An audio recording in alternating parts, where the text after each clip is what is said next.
తుళ్లూరు నుంచి తాడికొండ వరకు ఉన్న రోడ్డును ఆర్ఎండ్బి అధికారులతో కలిసి మంత్రి నారాయణ పరిశీలించారు. రోడ్డు బాగా దెబ్బతినడంతో గుంటూరు నుంచి రాజధానికి రావడానికి ఇబ్బందులు పడుతున్నామని వాహనదారులు ఫిర్యాదు చేయగా మంత్రి రోడ్డును పరిశీలించారు.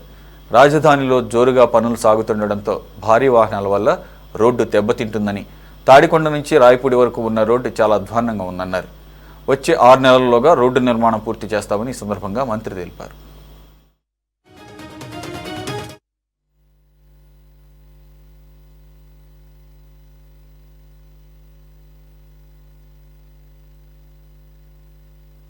టవర్స్, అడ్మినిస్ట్రేటివ్ ఐకానిక్ టవర్స్ కానీ, అసెంబ్లీ 250 మీటర్ హైట్ ఉండే అసెంబ్లీ కానీ, 7 అంతస్తుల హైకోర్టు భవనం కానీ, అదేవిధంగా గవర్నర్స్ యొక్క బంగ్లా కానీ, అదేవిధంగా జ్యుడిషియల్ అకాడమీ బిల్డింగ్ కానీ, ఇవన్నీ కూడా ఎంతో వేగవంతంగా జరుగుతున్నాయి. అయితే ఇంత వర్క్ జరిగేటప్పుడు ఇక్కడ దాదాపు 30,000 మంది ఈరోజు వర్క్ చేస్తున్నారు. అటు డిపార్ట్మెంట్ వాళ్ళు కావచ్చు, లేబర్ కావచ్చు, బయలుదేరులు కావచ్చు, రకరకాల డిఫరెంట్ వింగ్స్, దాదాపు 30,000. అనేక వెహికల్స్, 1-2 కాదు, 30,000 మంది వర్క్ చేసేటప్పుడు.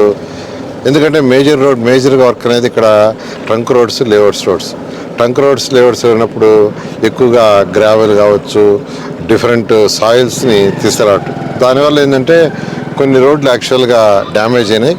పర్టికులర్గా ఏదైతే తాటికొండ, పెద్దపరిమి, తుళ్లూరు, తర్వాత రాయపూడి ఈ విలేజ్లో ఉన్న రోడ్డు చాలా డ్యామేజ్ అయింది.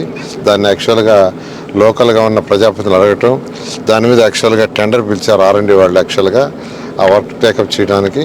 దాన్ని యాక్చువల్గా ఈరోజు డిపార్ట్మెంట్ వాళ్ళతోనూ ప్రజాప్రతినిధులతోనూ ఇన్స్పెక్షన్ చేయడానికి వచ్చాను. నిజంగా చాలా డ్యామేజ్ అయింది. ఏదేమైనప్పటికీ ఈ వర్క్ని వీలైనంత వరకు 6 నెలల్లో పూర్తి చేసేటట్టుగా యాక్చువల్గా అధికారులతో మాట్లాడడం జరిగింది. వాళ్ళ సెక్రటరీ గారితో కూడా మాట్లాడాము, వాళ్ళ హెచ్ఓడీలతో కూడా మాట్లాడాము, ఆర్ఎండ్బి వాళ్ళతో. దీన్ని వీలైనంత వరకు 6 నెలల్లో పూర్తి చేసి ఎటువంటి ఇబ్బంది లేకుండా చేయడం జరుగుతుంది. సార్,